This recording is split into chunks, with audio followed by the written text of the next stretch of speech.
Bismillah, Assalamualaikum warahmatullahi wabarakatuh. Perkenalkan, nama saya Sinima Eva Syakira. Di sini saya akan mempresentasikan hasil revisi MPK kuantitatif milik saya. Namun sebelumnya mohon maaf apabila ada ketidaknyamanan karena saya tidak bisa untuk on cam karena kendala kamera. Jadi kita langsung mulai saja presentasi kita kali ini.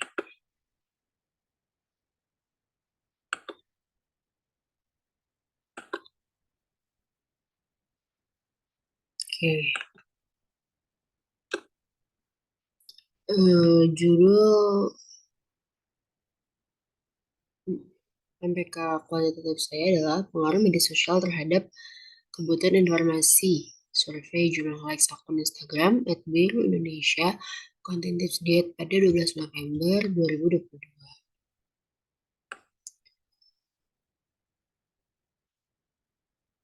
Di sini saya akan membahas terkait pendahuluan di mana latar belakang dari penelitian ini adalah penjelasan mengenai media sosial dan juga data yang saya berikan terkait pengguna sosial media itu sendiri di Indonesia dan juga membahas mengenai beberapa efek negatif dan juga efek positif dari berkembangnya internet dan juga media sosial itu sendiri. Lalu saya juga membahas mengenai hal ihwal kesehatan. Kenapa? Karena objek penelitian yang saya gunakan adalah media sosial yang berkaitan dengan kesehatan. Jadi termasuk sebuah platform kesehatan sederhana seperti itu ya, untuk mengedukasi para penggunanya atau para followernya. Yang seperti itu. Selanjutnya kita masuk ke perumusan masalah. Benar, rumusan masalah ini adalah pengaruh media sosial terhadap kebutuhan informasi pada akun Instagram @biruindonesia konten tips diet 12 November 2022.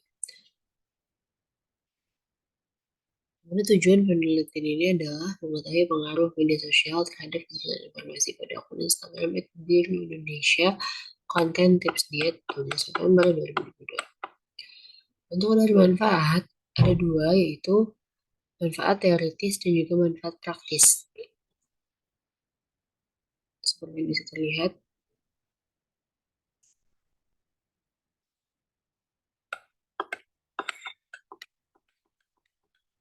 kita masuk ke landasan teori, di mana konsep dari penelitian ini adalah media baru atau new media. Nah, di mana media baru ini merupakan payung besar gitu ya dari media sosial. Jadi sebelum menjabarkan mengenai media sosial, saya menjelaskan sedikit mengenai media baru. Lalu kita masuk ke definisi media sosial itu sendiri.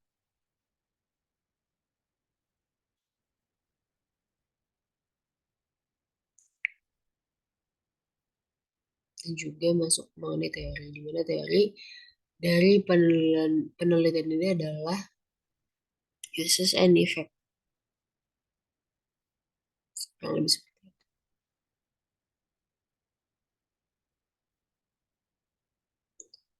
Nah, ini adalah review literatur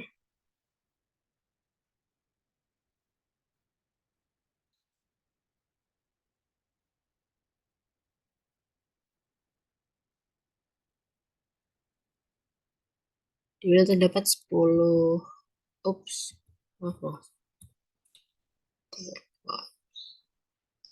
Terdapat 10 jurnal atau penelitian terdahulu untuk menjadikan penelitian ini sebagai pembanding dan juga penambah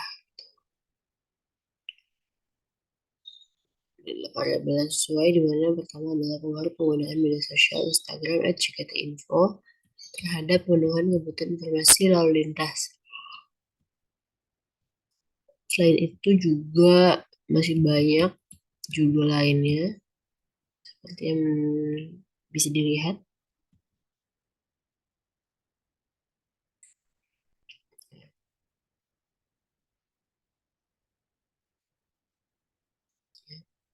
Kurang lebih seperti itu.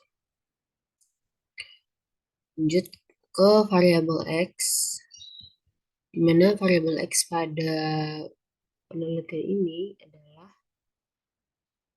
media sosial. Sementara variabel Y-nya adalah kebutuhan informasi. Nah, terkait model penelitian itu media sosial dibulatkan ya, mempengaruhi kebutuhan informasi. Nah, untuk hipotesis teori ini dalam penelitian ini adalah pengaruh media sosial terhadap kebutuhan informasi. Ada akun @bir Indonesia, ada konten tips diet, pada 12 November 2022. Kita masuk ke bab 3 atau metode penelitian, mana paradigma ini dipeneliti menggunakan paradigma positivis. Kenapa? Karena yang saya gunakan adalah penelitian kuantitatif dan memang satu pasangan dengan paradigma positivis.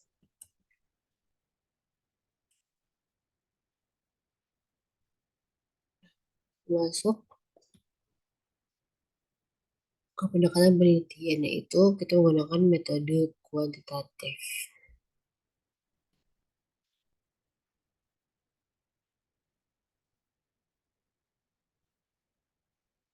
Nah, untuk metode penelitian yaitu metode survei,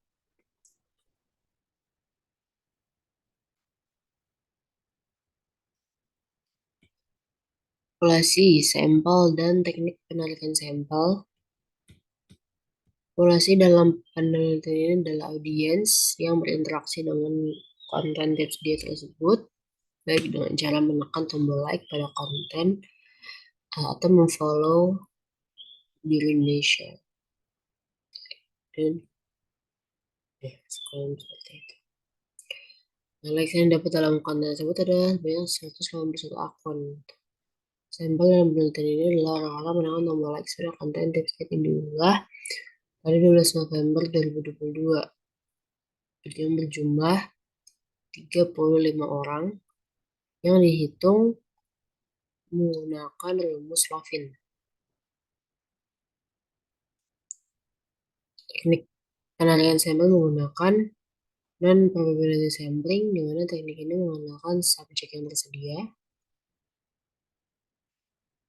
Sementara jenis non-probability sampling yang digunakan adalah accidental sampling, itu menarik sampel sesuai dengan kriteria peneliti yang tanpa sengaja bertemu di lapangan saat melakukan penelitian. Nah, untuk ukuran sampel di sini menggunakan rumus Lovin. Baik, lanjut. Hipotesis riset dari variabel ini yaitu X atau media sosial berpengaruh terhadap variabel Y atau kebutuhan informasi. Untuk hipotesis statistik ini adalah H0 dinyatakan tidak terdapat pengaruh dan HA1 dinyatakan terdapat pengaruh. Untuk metode pengumpulan data itu menggunakan instrumen kuesioner yang disebarkan secara online melalui Gform kepada para sampel. Nah, lanjut, ini adalah pengertian dari validitas dan juga reliabilitas.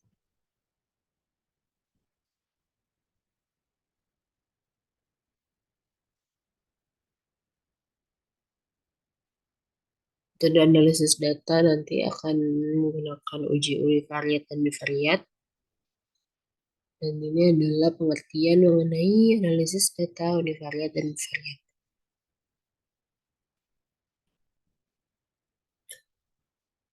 ke keterbatasan dan kelemahan penelitian, di mana keterbatasan pada penelitian ini terdapat ini, hanya terfokus untuk meneliti satu konten yang diunggah oleh Instagram @birindonesia. Padahal ada faktor dan konten lain yang mempengaruhi kebutuhan informasi. Terus selain itu, terbatasnya waktu juga membuat penelitian ini kurang maksimal. Dan sampel yang digunakan juga terbatas dan cenderung sulit untuk mengumpulkan jawaban secara tepat. Untuk kelemahannya adalah tidak dapat digunakan pada konten lainnya, mengingat berbedanya insight yang ada pada setiap postingan. Lalu kita masuk ke definisi operasional. Dan terakhir adalah operational concept. Ini adalah tabel yang membuat konsep variabel, dimensi, indikator, dan skala. Nah, untuk variabel media sosial ini terdapat 4 dimensi, yaitu participation, openness, conversation, dengan masing-masing indikatornya.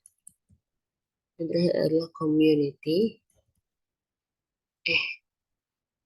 Gitu.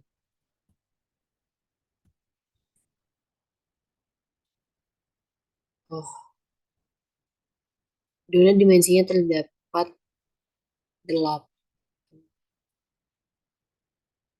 Participation, openness, conversation, community, keterhubungan atau connectedness, how to current net approach, everyday net approach, exhausted net approach, dan catching up net approach. Kurang lebih ada 9 ya. Ini adalah daftar pustakanya. Oke, saya rasa cukup. Sekian, terima kasih. Wassalamualaikum warahmatullahi wabarakatuh.